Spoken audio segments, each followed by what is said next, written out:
The day I asked them for help was the same day they spent $300,000 on a wedding that wasn't mine.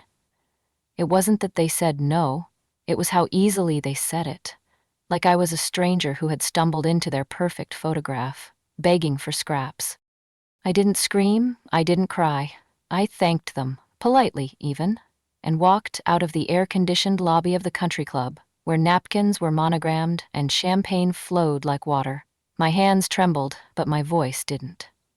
Somewhere between their smiles and their silence, I had understood something that would change everything.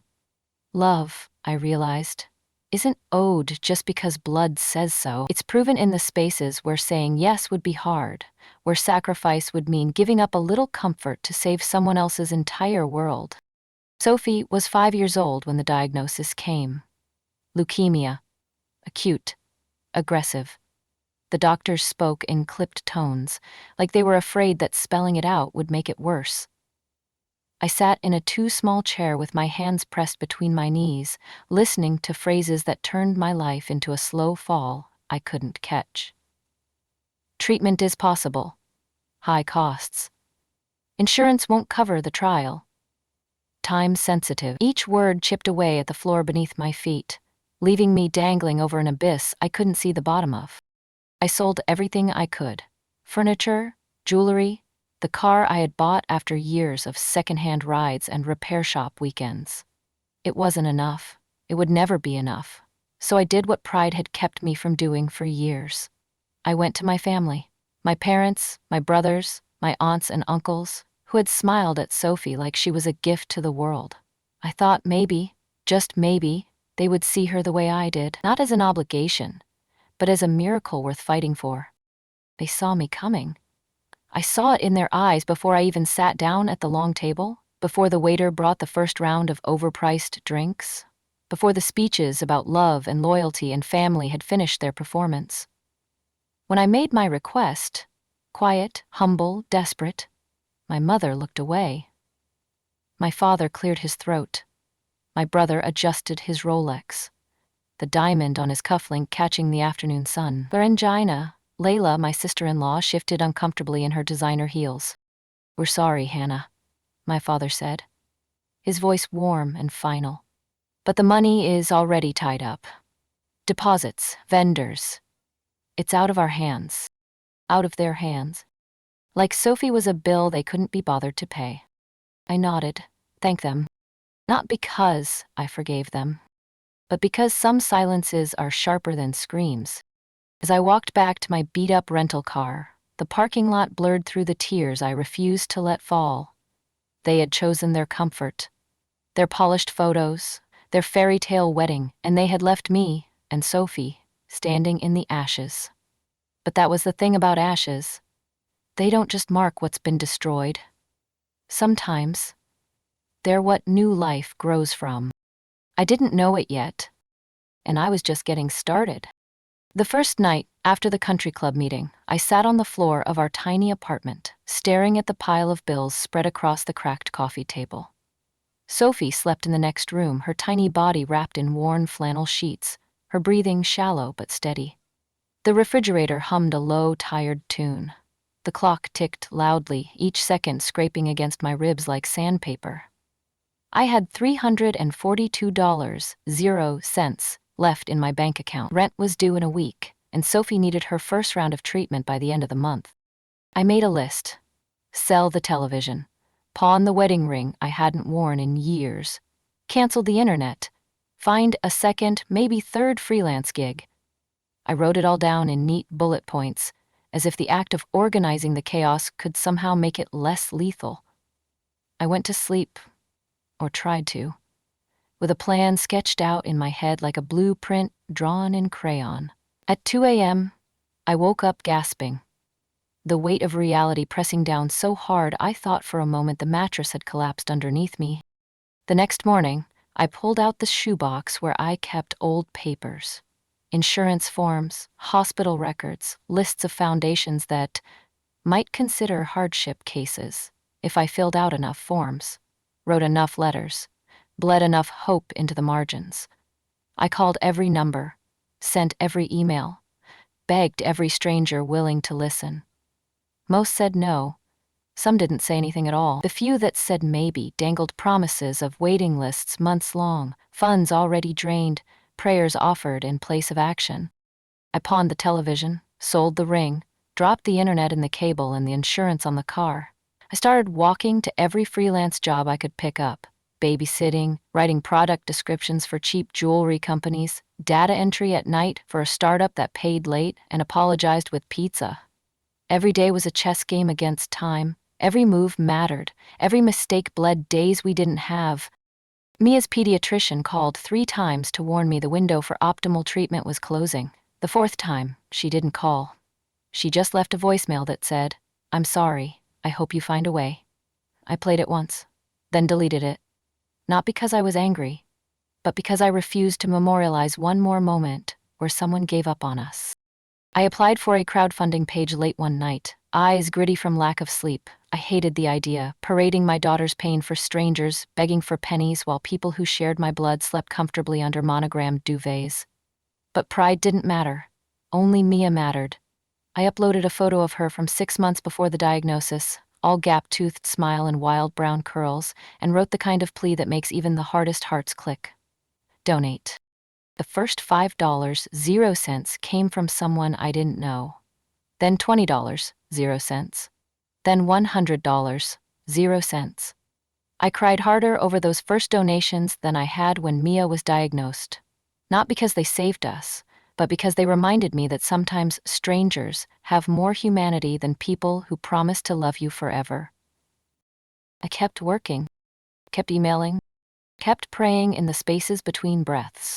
I watched Sophie grow weaker even as my resolve grew stronger. I counted every dollar twice, every receipt, every unpaid invoice. Sometimes, in the middle of the night, when the walls of our apartment felt too thin to hold the enormity of my fear, I would sit beside Sophie's bed and trace the freckles scattered across her arms. I would memorize them like constellations, mapping a future I refused to let anyone steal. And somewhere in the middle of that exhaustion, that terror, that bone-deep grief, something unexpected happened. I changed. I stopped waiting for someone to save me. I stopped believing that rescue was coming. I stopped hoping that family would suddenly remember what it meant to be family. Instead, I started becoming the person I had been waiting for. Not because it was easy, not because I was brave, but because survival was a choice I had to make every single minute, especially when no one else chose it for me. Some nights, when sleep refused to come, I sat at the kitchen table with a calculator and a notebook, trying to stitch miracles out of numbers that didn't add up. Rent, food, medications, utilities. It was a cruel arithmetic of survival. Every cent mattered. Every hour worked was another breath for Sophie. I learned to stretch a single loaf of bread into 3 meals. I learned which food banks didn't ask too many questions. I learned to live on coffee and canned soup, and the kind of stubbornness that doesn't show up on balance sheets but weighs more than gold. The crowdfunding page grew slowly. Some days a handful of strangers donated, some days no one did. I updated it every night. New photos, new milestones, new pleas woven with gratitude and desperation. I learned to say thank you 1,000 different ways. I learned that kindness can come from the unlikeliest corners of the world. A single mother in Ohio, a retired veteran in Texas, a college student who apologized for only sending $5. Every donation felt like a hand reaching out through the darkness, saying, "We see you." Meanwhile, the silence from my family was deafening. No calls, no texts, no "how is she?" No "do you need anything?" In their world, Sophie and I didn't exist anymore. We had been neatly erased, like mistakes on a balance sheet. They had polished their lives to a mirror shine, and there was no room for cracks. No room for reminders that love sometimes costs more than a catered dinner or a custom wedding dress. I found a second job cleaning offices at night, slipping in after the last executives left, vacuuming up the crumbs of their meetings and the echoes of their laughter. I wiped down whiteboards covered in million-dollar ideas while counting quarters for gas. I emptied trash cans filled with Starbucks cups and crumpled contracts while dreaming of a future where Sophie would draw rainbows instead of hospital beds. One night, dragging a mop across a marble floor, my phone buzzed in my pocket. I almost ignored it, too tired, too weary, but something made me check. It was an update from the crowdfunding page. A single anonymous donation of $10,000, 0 cents. No note, no name. Just a miracle dropped into my lap at the moment I needed it most. I sank to the floor, tears sliding down my cheeks, the mop forgotten beside me. For the first time in months, I allowed myself to believe that maybe, just maybe, we could win. With that money, we secured Sophie's first round of extended treatment. Chemotherapy started within days. The doctors' faces softened. Their voices lifted slightly at the edges when they spoke to me now. Hope crept back into the sterile halls like sunlight slipping through a cracked window. Sophie lost her hair. She lost weight. She lost the easy smiles that used to light up her face. But she never lost her fight. And neither did I. We celebrated small victories with sticker charts and dollar store toys. We made hospital rooms into forts with sheets and laughter. We named every IV stand after a Disney character. We clapped when her white blood cell counts went up, even if it was just by a fraction. Because hope, I learned, isn't measured in leaps, it's measured in inches. In breaths. In the refusal to give up when giving up would be so much easier. As Sophie grew stronger, I grew harder. Not bitter, never bitter, but sharper, wiser. I learned that strength isn't about never falling. It's about rising anyway, bruised and bloody, and daring the world to try again. And I promised myself, one day, Sophie would know. She would know that when everyone else chose comfort over loyalty, we chose each other. And we survived. When the second round of treatment came, so did the second wave of bills. The $10,000 miracle had stretched farther than I ever thought possible, but even miracles have their limits. Hospital parking fees, new prescriptions, specialist consultations. Each one chipped away at the fragile stability I'd fought so hard to build. The crowdfunding had slowed. People had their own lives, their own emergencies. Compassion, I learned, is a river with 1,000 tributaries, and you can't expect it to stay flowing in your direction forever. I picked up more hours at the cleaning job. I started doing freelance design work again, squeezing in logos and web pages between hospital visits and nighttime cleaning shifts. I sold my few nice clothes on secondhand apps. I learned to live on black coffee and adrenaline. Sleep became a luxury I couldn't afford, a currency more precious than any paycheck. Some days I ran on 3 hours, some nights none at all. One evening, while scrubbing gum off the underside of a boardroom table, I got another call from my family. I didn't answer. I didn't even hesitate. I knew it wasn't about Sophie. It was about their own crumbling finances. Rumors had started swirling around town. Layla's husband had made bad investments. The wedding debt was heavier than they had admitted. The perfect life they had built was starting to crack at the edges. And still, not once did they ask about Sophie. Not once did they say, "How is she?" Not once did they say, "We're sorry." They wanted something from me, but not the thing I had begged for. I moved Sophie into a new apartment when she started remission. A little bigger, a little brighter. A window seat where she could read her books and watch the city move around her like a living story. I painted her room yellow, the color she whispered was the happiest. I bought secondhand furniture and strung fairy lights across her ceiling, letting them fall like stars she could wish on every night. We celebrated her 6th birthday quietly, just the two of us, and a chocolate cake I burned slightly, but covered with enough frosting that she didn't notice. She wore a paper crown all day, declaring herself queen of survivors, and I let her, because she was. Because we both were. Meanwhile, my work grew. Word spread that I was reliable, fast, good. Clients started referring more clients. A woman I freelanced for introduced me to a nonprofit looking for a communications director. I applied on a whim, thinking there was no way they'd pick someone who still measured wealth by the coins in her laundry jar. They hired me within a week. Full salary, health insurance, a real office with a real desk and a real chance. The day I signed the contract, I took Sophie to the park. We sat on a worn wooden bench under a maple tree, her fingers sticky from ice cream, my hands trembling from disbelief. She leaned her head against my shoulder and said, "We're winning, right, Mommy?" And he kissed the top of her head. And for the first time in what felt like forever, I didn't have to lie. "Yeah, baby," I whispered. "We're winning." Fall came fast that year, crisp and golden. Sophie's hair began to grow back, a soft halo of fuzz she wore like a crown. Her laughter returned, cautious at first, then louder, freer, as if she had decided the world could be beautiful again. We spent weekends at the library and quiet evenings on our sagging couch, building cities out of couch cushions and cardboard boxes. There was no money for big vacations or expensive toys, but somehow we were richer than we had ever been. Meanwhile, the cracks in my family's perfect facade widened. News traveled through the small-town channels. Their business deals collapsing, their house quietly listed for sale. Whispers about debt collectors and missed payments. Layla's marriage, once the crown jewel of the family pride, was falling apart under the weight of secrets and resentment. I heard it all secondhand. Neighbors, old classmates, even former friends who didn't know where their loyalty belonged anymore. I stayed silent. I stayed working. I stayed building. Because revenge was never the goal. Survival was.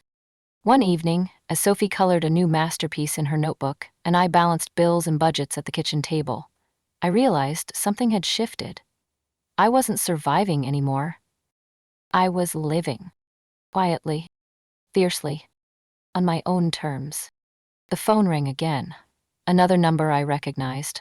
Another plea disguised as family duty. I didn't answer. I didn't even feel the familiar sting anymore. It was like watching a ghost from a life that no longer fit me, no longer haunted me. Sophie looked up from her drawing, a crayon smudge across her cheek. "Can we go to the park tomorrow, Mommy?" I smiled. Real and easy. "Of course, baby." And just like that, another quiet, ordinary day unfolded. A day stitched together with small joys, with victories too simple and too real for anyone who had ever measured love by price tags to understand.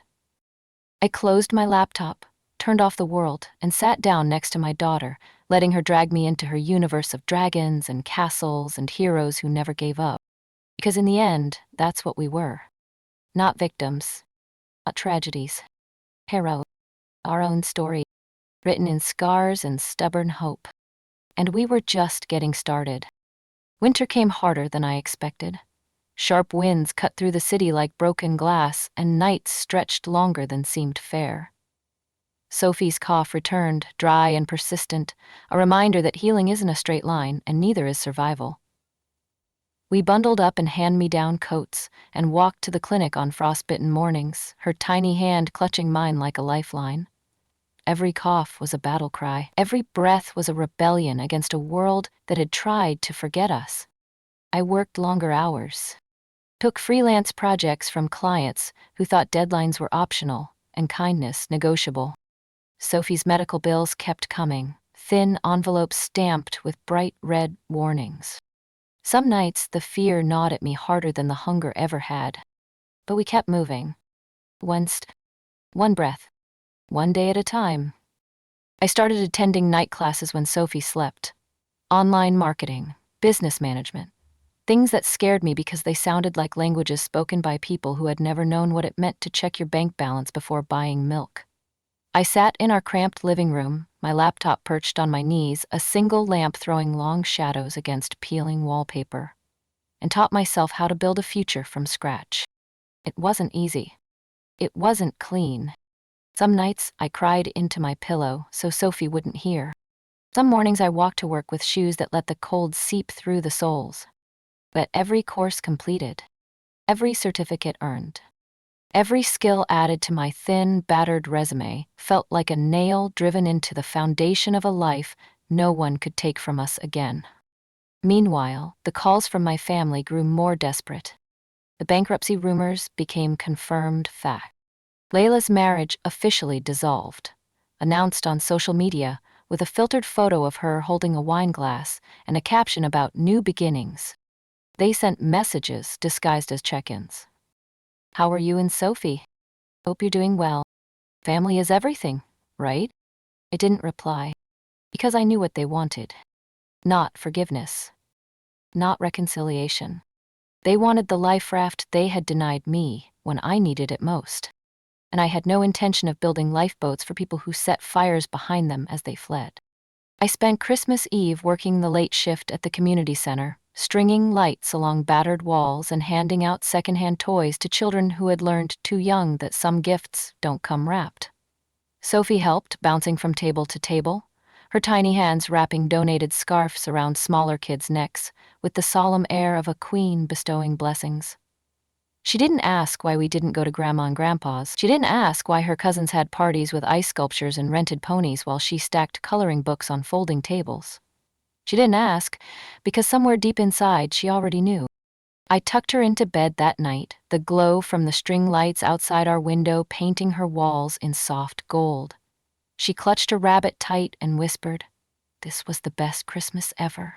I kissed her forehead, my throat too tight to speak. Because love, when it's real, doesn't need chandeliers or chocolate fountains or Instagram-perfect photos. Love looks like hand-me-down mittens and borrowed fairy lights, and a heart that refuses to stop beating even when the world demands it. January brought more change. The nonprofit where I worked promoted me again, this time to program director. A title, a salary, a door with my name on it. I laughed when I saw it, not because I thought it made me important, but because it meant I could finally give Sophie more than survival. I could give her a future. We moved again. A small townhouse with chipped paint and creaky floors, but 2 bedrooms and a tiny backyard, where Sophie planted a stubborn row of tulips in the frozen ground, declaring they would bloom because she said so. I bought a used car that didn't threaten to break down at every red light.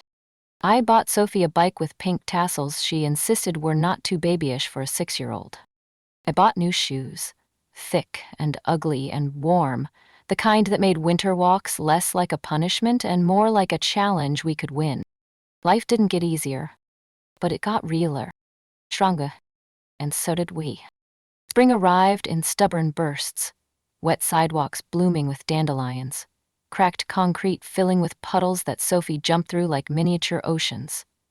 Her hair grew long enough to braid, her cheeks filled out. Her laugh lost the brittle edge it had carried for too long. At night, when she was tucked safely under blankets that smelled of lavender and soap, I sat by the window and watched the world outside shift and spin, wondering when I had stopped surviving and started living without even noticing the change. Opportunities began to find me. Consulting gigs, invitations to speak at conferences about community development, resilience, resource building. People began to treat me like an expert, like someone whose scars had somehow made her wise instead of broken. It felt strange at first, to be seen. Really, seen. Not as a charity case or a cautionary tale, but as someone who had built something from ash and steel. I spoke at a small conference that May, standing in front of a crowd of strangers in folding chairs who listened like what I said mattered. I talked about dignity, about fighting for people no one else fought for, about how survival isn't the absence of failure, but the refusal to let failure define you. I told my story. Not the polished version, but the raw one, the one that still hurt in places I hadn't mapped yet. When I finished, there was a standing ovation, not because I was perfect, but because I was still here. Afterward, an older woman approached me, tears in her eyes. "You reminded me," she said, voice thick, "that it's never too late to start again." I smiled at her, because in reminding her, I had reminded myself too. Summer came soft and slow, like an apology for all the winters we had survived. Sophie finished first grade with a certificate for most determined, her gap-toothed smile beaming from the stage, while I clapped so hard my palms stung. We celebrated with cheap ice cream and sidewalk chalk, murals that stained our fingers blue and pink. At night, she fell asleep telling me stories about the world she would build someday. Castles where no one got sick, cities where everyone had enough, oceans full of dolphins that sang lullabies to tired travelers. One evening, after Sophie drifted off to sleep clutching her rabbit, I sat on the porch steps with a cup of tea gone cold. I looked around at our little townhouse. The cracked driveway, the crooked mailbox, the tulips in the backyard that had, against all odds, bloomed just like Sophie said they would. It wasn't a mansion. It wasn't a fairy tale. It was ours. And it was enough. Until the past came knocking again. Late one night, an envelope slid under our front door. No postage, no return address. Just my name and handwriting I recognized immediately. Inside was a letter from my father. 2 pages. Apologies folded between excuses. Lines about missing us, about regretting choices, about wanting to reconnect as a family. He wrote that they were struggling, that they needed help, that maybe if I had it in my heart, I could offer a loan to help them get back on their feet. I sat there for a long time, the letter trembling slightly in my hands. Not from rage, not from sadness, from the sheer, overwhelming clarity of knowing exactly who I was now, and exactly who they still were. I didn't reply, not because I hated them, but because the person they had abandoned didn't exist anymore. They hadn't just left me behind all those years ago. They had freed me. And I had no intention of walking back into a burning house just because the people who lit the match suddenly didn't like the heat. Instead, I tucked the letter into a box with other remnants of a life I had outgrown. Old photos, hospital bills, eviction notices. Not as souvenirs, not as trophies, but as proof. Proof that we had survived. Proof that we had built something better. Proof that sometimes losing everything you thought mattered is exactly what makes room for the life you were meant to live. I turned off the porch light, locked the door behind me, and crawled into bed beside Sophie. She shifted in her sleep, murmuring something about dragons and brave queens. I smiled into the dark. Because we weren't broken. We weren't lost. We weren't waiting to be saved anymore. We were home, and we were enough. The first real confrontation didn't come through a letter. It came through a knock. Hard, insistent. The kind of knock that says, you owe us something. It was a Saturday morning. Sophie was at a playdate across town, the house unusually quiet without her chattering presence. I opened the door slowly, half expecting a delivery, maybe a neighbor. Instead, I found my mother standing there. Her designer sunglasses perched atop her carefully styled hair. Her mouth pulled tight into a smile that didn't reach her eyes. Beside her stood my father, shifting uncomfortably, a man who looked like he had aged a decade in 2 years. For a moment, none of us spoke. The weight of everything unsaid pressed against the cracked concrete between us. "Can we come in?" Mom asked, her voice brittle. I didn't move. I leaned lightly against the doorframe, arms crossed. "What do you want?" Dad cleared his throat, a nervous tick he had never outgrown. We want to talk." "About what?"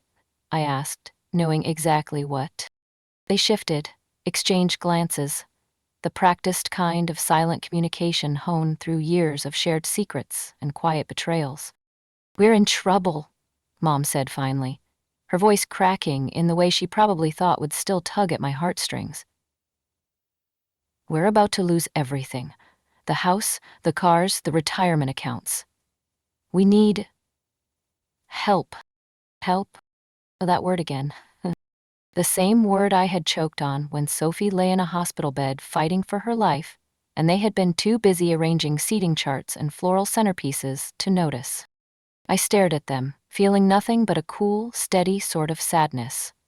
Not rage, not triumph, just the hollow ache of realizing that some people don't change. Only their circumstances do. "You didn't think about me when I needed help," I said quietly. "You didn't think about Sophie." Dad opened his mouth, closed it. Mom's eyes filled with tears that felt rehearsed. "We made mistakes," she whispered. I nodded once. "You did." I stepped back, not to let them in, but to close the door. They didn't shout. They didn't bang on the frame. They just stood there, stunned, as the door clicked shut with a soft finality that sounded louder than any scream. I slid the lock into place, my hands steady. I walked back into the house, where laughter still lingered in the corners, where dreams still clung to the chipped paint and the threadbare rugs, and the quiet dignity of a life built from ruins. And I exhaled a breath I hadn't even known I was holding. Because that was the moment I realized I wasn't angry. I wasn't broken. I wasn't waiting anymore. I was free. The days that followed were eerily quiet. No more knocks, no more letters, no more desperate voicemails trying to pretend 2 years of abandonment could be undone with a handful of guilt and a shaky apology. I threw myself deeper into my work, expanding programs at the nonprofit, mentoring younger women who reminded me so much of myself, the versions who hadn't yet realized how sharp their own teeth could be if survival demanded it. Sophie thrived, in ways that felt almost miraculous. She joined the after-school science club. Really want to build a solar system out of glitter and clay. Won a ribbon at the city fair for a poem she wrote about bravery.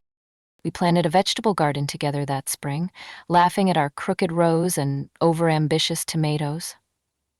We adopted a cat from the shelter, an old, grumpy Tom Sophie named Sir Whiskerton, who promptly decided my lap was his personal throne. Our little world was messy and imperfect and achingly beautiful.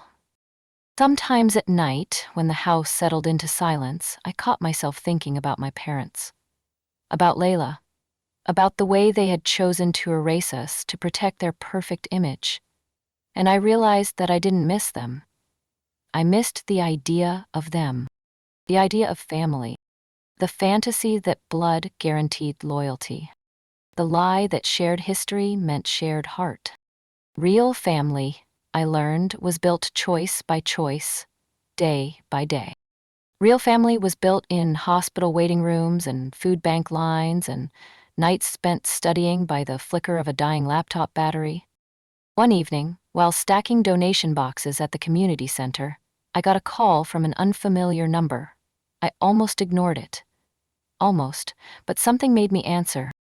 "Offices?" a crisp voice asked. "This is Allison Nguyen from Second Chance Housing Initiative. We received your grant application.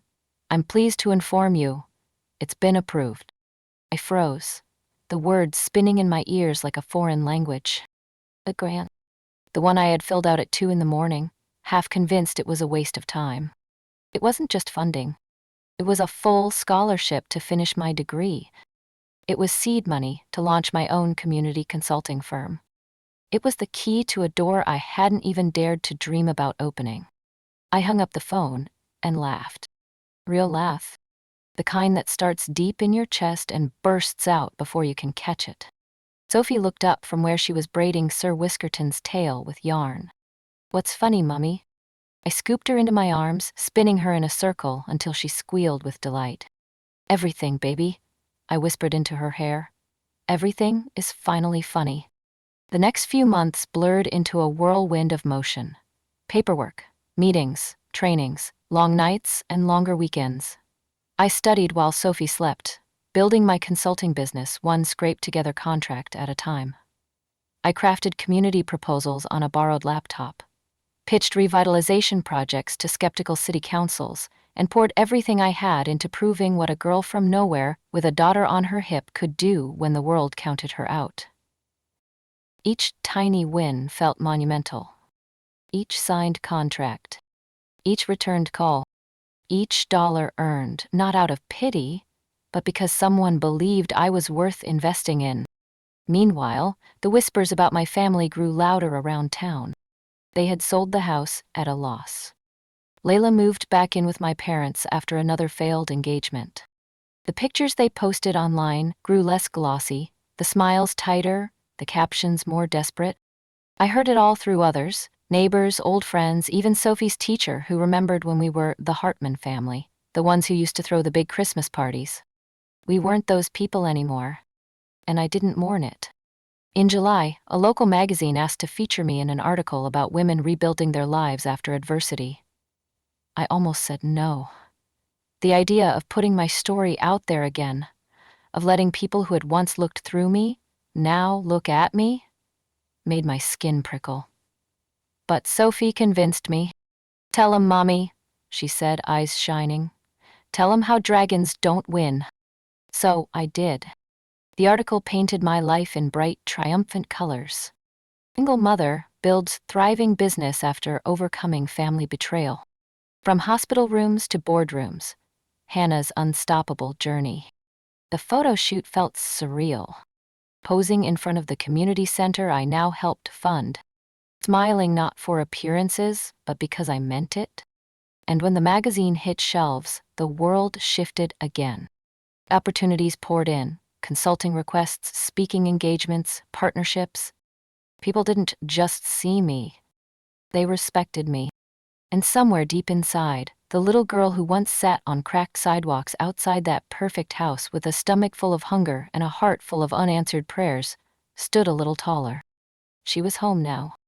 Inside a body that had finally learned its worth. Inside a life stitched together with resilience and ruthless, unapologetic hope. The invitations started arriving soon after the article. Not from strangers. From the people who had once closed their doors to me, without hesitation. An email from my mother, carefully worded to sound casual. "We're so proud of everything you've done. Let's have dinner soon?" A voicemail from Layla, brittle and bright. "We should catch up, it's been too long." Old friends who had vanished when the money dried up now reappeared, commenting on social media posts, pretending the silence had been mutual rather than calculated. I didn't respond. Not because I was bitter, not because I wanted to punish them, but because I had learned that forgiveness doesn't always require reunion. Sometimes, forgiveness is the quiet refusal to let bitterness rot the garden you bled to plant. Sometimes, forgiveness is simply moving forward without waiting for an apology that was never coming. Sophie graduated to second grade that fall, proudly clutching a certificate for most courageous, her front teeth missing, her hair braided neatly down her back. We celebrated with pizza in the park, chasing each other between fallen leaves until our laughter echoed against the darkening sky. That night, as I tucked her into bed, she asked, "Are we happy, Mommy?" "Lenny." I brushed a strand of hair from her forehead and smiled.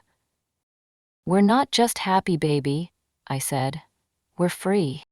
Outside, the world spun on, chaotic and indifferent. Old doors stayed closed. New ones kept opening. And inside the little house we built with scraped knees, stubborn hearts, and a love that no betrayal could touch, we slept soundly. Because we didn't need a perfect past. We were building a better future. And we had already won. Autumn folded itself around our little world like an old warm quilt. The trees outside our townhouse blazed with color, defiant in their beauty, refusing to die quietly even as the cold crept closer each night. Sophie and I raked leaves into towering piles, then destroyed them with running leaps and wild laughter. Our cat Sir Whiskerton patrolled the yard like a tiny, disapproving monarch, his tail flicking with every shriek of joy that echoed off the cracked sidewalks. Inside, life stitched itself into a rhythm so sweet it almost hurt. Breakfasts of cinnamon toast and rushed ponytails. Afternoons of homework sprawled across the living room floor. Evenings of storybooks and whispered dreams. It wasn't perfect. Some nights I still woke in a cold sweat, heart racing from ghosts that refused to stay buried. Some mornings Sophie's cough returned just long enough to send a jolt of terror up my spine. But those moments were just passing storms. Not the whole weather anymore. One cold Saturday morning, as Sophie and I browsed the shelves of a dusty used bookstore, my phone buzzed again. Another unknown number. Another past I didn't owe anything to. I almost ignored it. But this time, something in me said, "Finish it." I answered. "Hello?" a tentative voice said. "Lila." I said nothing, letting the silence stretch. "I saw the article," she rushed on. I didn't know everything. I'm sorry." Such a small word for such a deep wound. "I'm happy for you, Hannah," she continued, her voice cracking. Really, you deserved better. You always did. I didn't forgive her. Not in that moment. Not out of pity or obligation. But I let her say her piece. And when she finished, I said quietly, I know who I am now. And that was enough. I hung up before she could answer, slipping my phone into my pocket like sealing a door behind me. Sophie tugged at my sleeve, holding up a battered copy of a fairy tale anthology. Can we get it, Mommy, even if it's old? I knelt down, cupping her face in my hands. Baby, I whispered, smiling so wide it hurt. Sometimes the best stories come from the oldest pages. She beamed, clutching the book to her chest as if it contained all the magic we'd ever need. We bought it. We went home. We made grilled cheese sandwiches and hot chocolate with too many marshmallows. That night, curled under a threadbare quilt, Sophie read to me about kingdoms built from nothing, about heroes who chose kindness over vengeance, about mothers and daughters who crossed deserts together without ever giving up. And somewhere between her halting words and the soft rise and fall of her breathing against my shoulder, I realized we were our own fairy tale now. No dragons, no damsels, no need for someone else to write our ending. We had already written it, and it was beautiful. I used to believe survival was about scraping by, about breathing through the wreckage and calling it enough. I thought surviving meant enduring whatever the world threw at you, shrinking smaller and smaller until the blows missed simply because you weren't big enough to be a target anymore. But Sophie taught me something different. Survival isn't about becoming invisible. It's about refusing to disappear. It's building castles out of secondhand furniture and hope stitched with trembling hands. It's planting tulips in frozen dirt because you believe spring will come anyway. It's choosing to love so loudly that even the silence of betrayal can't drown it out. We didn't just survive. We grew. We bloomed in places they swore nothing could. Not because it was easy, not because the world suddenly became kind, but because we chose to live fully, stubbornly, and without apology. I don't know if my family ever understood what they lost the day they closed their doors to me. I don't know if they ever will. And maybe it doesn't matter anymore. Because the life Sophie and I built, the messy, loud, extraordinary life, stitched together with resilience and grace, isn't something they could have given me. It's something only Sophie and I could have written. Page by page, breath by breath, choice by choice. We were not saved. We were not rescued. We were not waiting anymore. We chose each other. We chose hope. And in the end, that was more than enough.